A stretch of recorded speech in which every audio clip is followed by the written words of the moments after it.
আসলে এই গাছে কি আছে আর এই গাছ নিয়ে এত মানুষ কেন তাড়াহুড়া করছে আর এই গাছের কাছে মানুষ কেন আসে এটি নিয়ে আজকের ভিডিও বানিয়েছি। হ্যালো গাইজ, আসসালামু আলাইকুম, সবাই কেমন আছে? আসলে গাছের কাছে মানুষ আসে কিন্তু একটু শান্তির আশায়, আর এই গাছের কাছে মানুষ আসে দেখার জন্য এত সুন্দর একটি গাছ, আর এই গাছের একটি রহস্য রয়েছে। সেই গাছের রহস্য নিয়ে আজকে যাচ্ছি আমরা। সর্বপ্রথম আমি আর দুর্জয় কিন্তু রিক্সা নিয়ে নিয়েছি যে ওই গাছের কাছে যাব আজকে, কারণ আজকে একটু ফ্রি ছিলাম, এই জন্য কিন্তু দুইজন মিলে রিক্সা নিয়ে নিলাম যে গাছের কাছে একটু যায় আর একটু শান্তি আমরাও নিয়ে আসি। আর গাছ মানেই শান্তি, এটা আমরা সবাই জানি, আর এই জন্যই কিন্তু গাছের কাছে মানুষ যায়। আর যখন প্রচন্ড পরিমাণে গরম হয় আর যখন প্রচন্ড পরিমাণে তাপ প্রবাহ চলে তখন কিন্তু সকল মানুষ গাছের কাছেই বসে। আর আমরা সবাই জানি কিন্তু রাজশাহীতে একটু বেশি গরম আর বেশি রোদ হয়, এই জন্যই কিন্তু রাজশাহীর আবহাওয়া সব সময় অনেক উত্তপ্ত থাকে আর মানুষগুলা কিন্তু অনেক ক্লান্ত হয়ে পড়ে। আর কিছুদিন থেকে দেখা যাচ্ছে আমাদের শরীরটা প্রচন্ড পরিমাণে ব্যথা করছে,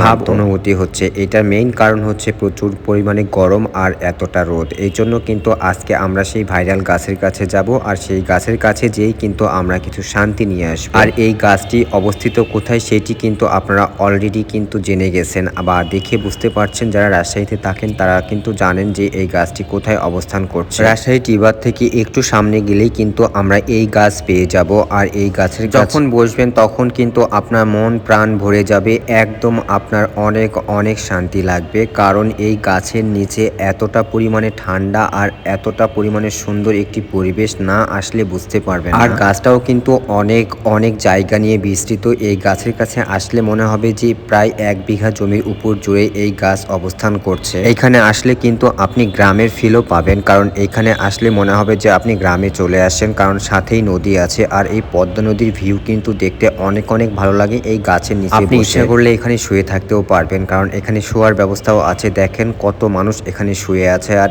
এত এত শান্তি লাগছে যে এখানে আসলে মনে হচ্ছে কোনো এসি আমাদের লাগবে না। আসলে আমি যখন টিবাদে আসি তখনই কিন্তু এই গাছের কাছে আসি, আর এই গাছের কাছে বসে 1 কাপ চা খেতে কিন্তু অনেক অনেক ভালো লাগে। আর টিবাদ থেকে একটু সামনে গেলেই এই গাছ আপনারা পেয়ে যাবেন। অলরেডি এইখানে এসে কিন্তু আমাদের 3 ঘন্টা প্লাস হয়ে গিয়েছে। আমরা কিন্তু এখন যাব, কারণ আমাদের সামনে অফিসের কাজ অনেকগুলা পড়ে আছে, এগুলান করতে হবে। তো ওঠার পরে কিন্তু দুর্জয় আবার বলছিল যে ভাই কিছু ভিডিও করে নেন আমার, এই জন্য কিন্তু তার কিছু ভিডিও আর ছবি তুলে দিলাম। এতে কিন্তু সে খুব খুশি হয়েছে। এটি কিন্তু একটি বট গাছ, আর এই বট গাছ কিন্তু অনেক জায়গা নিয়ে বিস্তৃত আছে, এই জন্যই কিন্তু এই জায়গাটি অনেক অনেক ঠান্ডা। তারপরে কিন্তু আমরা অবশেষে রিক্সা নিয়ে নিলাম, মানে ওইখান থেকে আসলাম। আর আমাদের শরীরে আমরা যাওয়ার উদ্দেশ্যে রওনা হয়েছি আড়ংয়ে, কারণ আড়ংয়ে যেতে হবে। আড়ংয়ে নাকি 70% ডিসকাউন্ট দিয়েছে, এই জন্য কিন্তু আড়ংয়ে যাওয়ার উদ্দেশ্যে আমরা রওনা হয়েছি। আর এই যাইতে যাইতে এই রাস্তাটার ভিউটা আমার কাছে অনেক অনেক ভালো লেগেছিল, এই জন্যই ভিডিওটি করা। অলরেডি কিন্তু